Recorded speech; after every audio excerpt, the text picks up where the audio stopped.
avec l'alcool? Alors, dans les collèges, ce sont les infirmières scolaires et les médecins scolaires qui font de la prévention des établissements scolaires.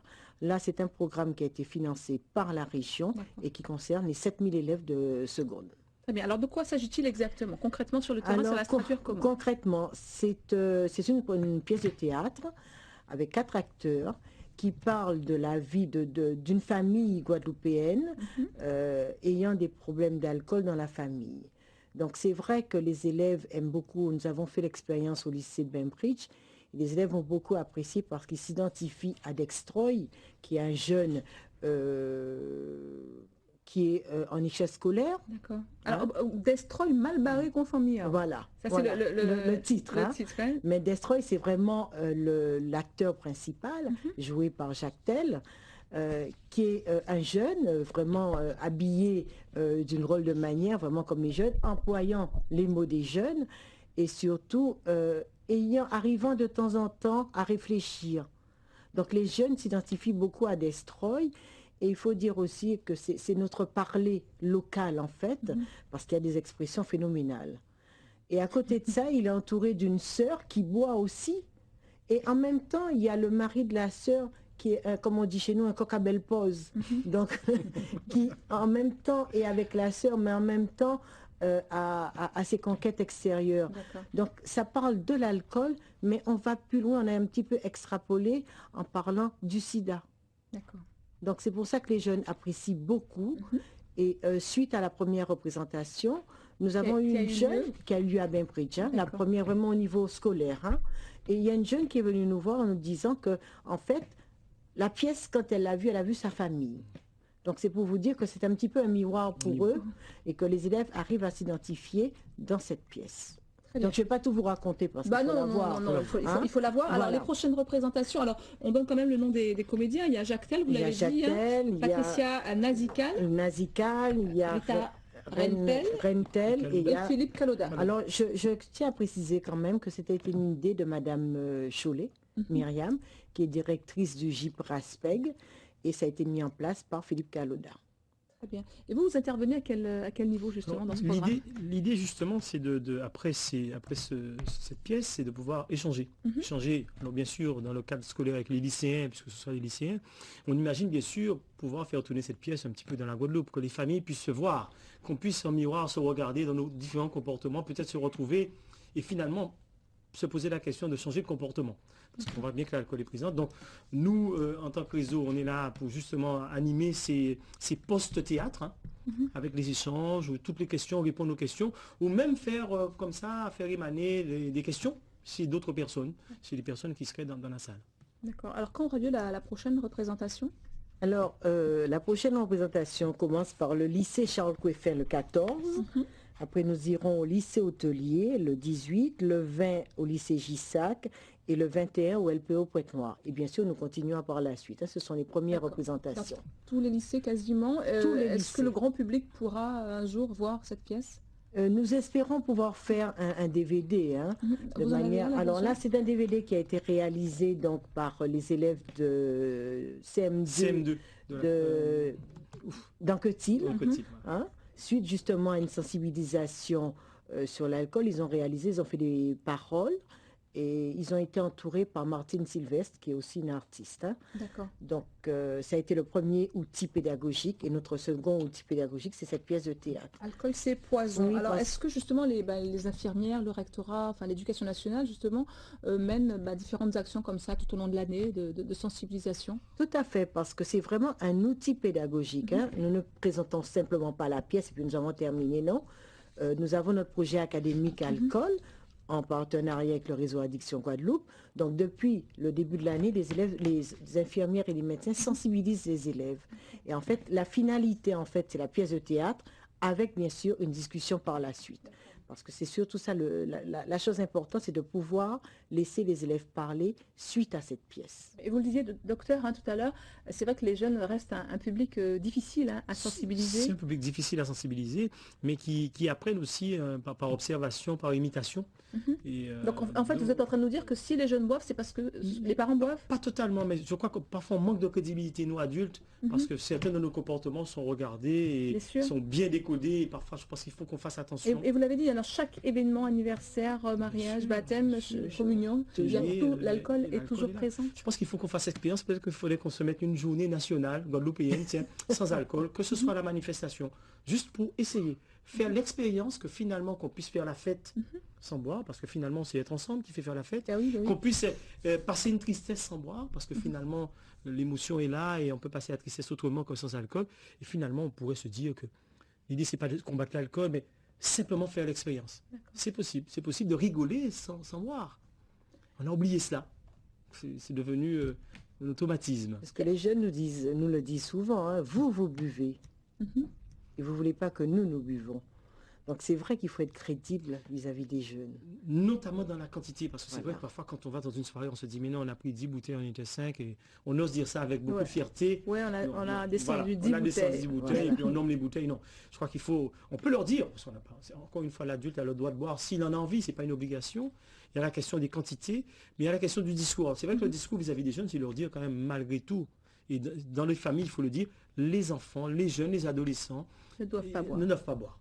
Pas avant 21 ans. À 21 ans, le cerveau est formé, il est mature, il peut faire face à une quantité d'alcool, il peut avoir moins d'action sur un comportement qu'à ses âges, 17-18 ans, où vraiment c'est déjà une catastrophe. Quel type d'alcool sont consommés justement dans les établissements scolaires? Je dirais pratiquement tout maintenant, parce qu'ils font beaucoup de mélanges. Alors, la vodka, bon, c'est vrai qu'il y a eu un certain moment tout ce qui était alcopop, prémix, etc.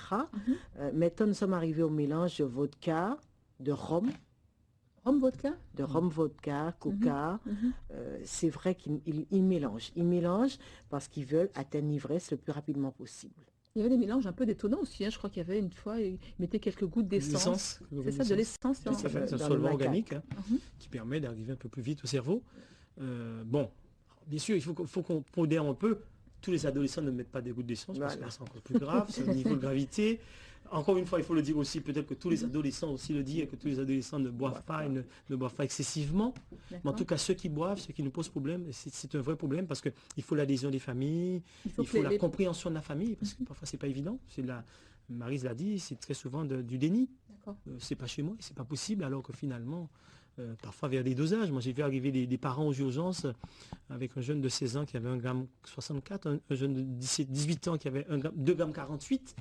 C'est un nombre de verres incalculable, en sachant qu'un verre standard amène 0,20 g d'alcool. Donc, ils étaient en coma alors qu'ils étaient censés être au lycée l'après-midi.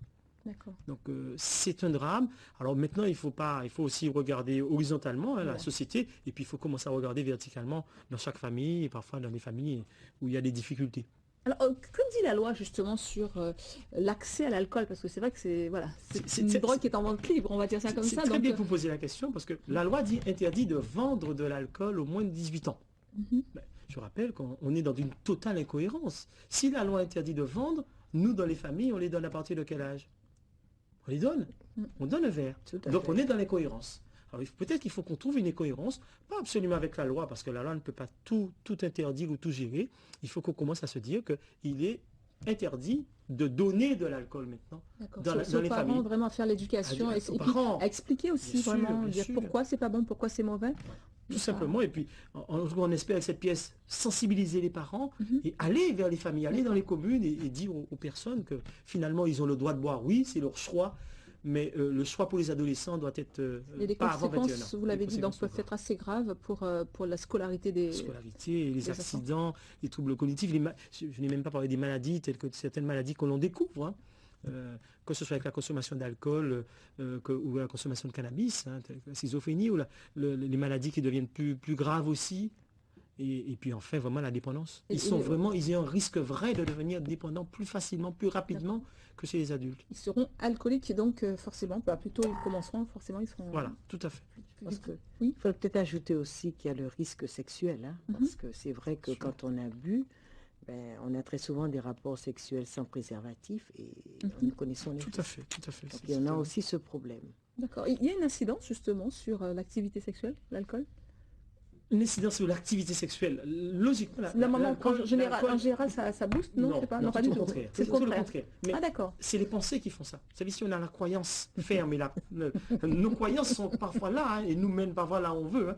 Une croyance pourrait être que boire d'alcool nous permettrait de. Non. Alors c'est vrai que ça nous permet de mieux aborder une fille pour certains. Ce n'est pas vrai parce qu'on se rend compte bien que quand on n'a pas l'alcool, on arrive à faire. Et on se rend compte que vite fait, en fonction de la quantité, on ne peut plus parler non plus. Donc finalement, c'est pas les bonnes raisons. Voilà. L'alcool, on peut faire sans alcool et aussi même dans la question des rapports sexuels et de la sexualité. Très bien, au contraire, pas de prouesse avec l'alcool. Et vous savez que quand on leur dit, les garçons nous regardent bizarrement. Ça calme, bon? hein? Ah oui. Ça calme. Ah bon? Et puis quand on leur parle aussi d'haleine, parce que quand on a bu la laine, elle n'est pas très agréable. Alors vis-à-vis des filles aussi, nous, ah bon?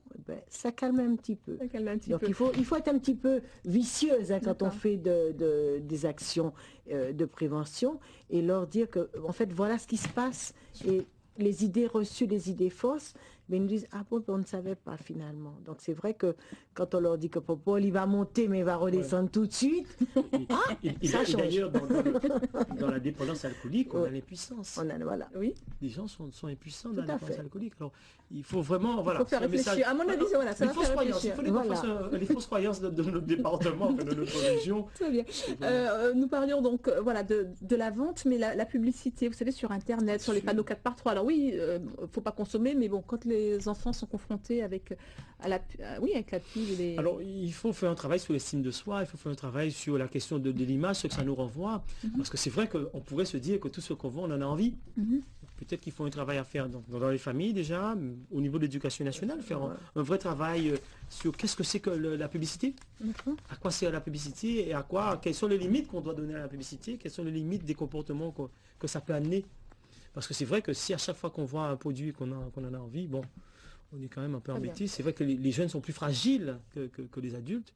Ils peuvent très souvent... Il faut que les parents soient vraiment vigilants aussi. Vigilants, il faut que les parents demeurent vigilants. Et puis discuter, voilà, échanger, dialoguer avec leurs enfants, ne pas hésiter. Voilà, c'est pas un sujet tabou. Et nous insistons beaucoup sur l'estime de soi. L'estime de soi, absolument. Mais vraiment, depuis la maternelle, nous commençons à parler d'estime de soi parce que nos jeunes, effectivement, ont tendance à oublier ce mot. C'est un facteur de protection des addictions, la bonne estime de soi. Très bien. On rappelle donc les prochaines dates donc, pour cette pièce, donc Destroy Malbarré Conformiae. Conformiae, le 14 à Charles Crueffin, le 18 au lycée Hôtelier, le 20 à Gissac et le 21 pour le mois de mars au LPO Pointe-Noire. Très bien. Et nous continuons au mois d'avril. Nous espérons pouvoir aller à Marie-Galante et à Saint-Martin parce que je pense que là aussi ils en ont besoin. Donc nous allons envisager par la suite. Très bien, voilà. Merci. On va y aller tout de suite. On va passer aux informations pratiques avec cet appel aux dons justement pour les mini-entreprises.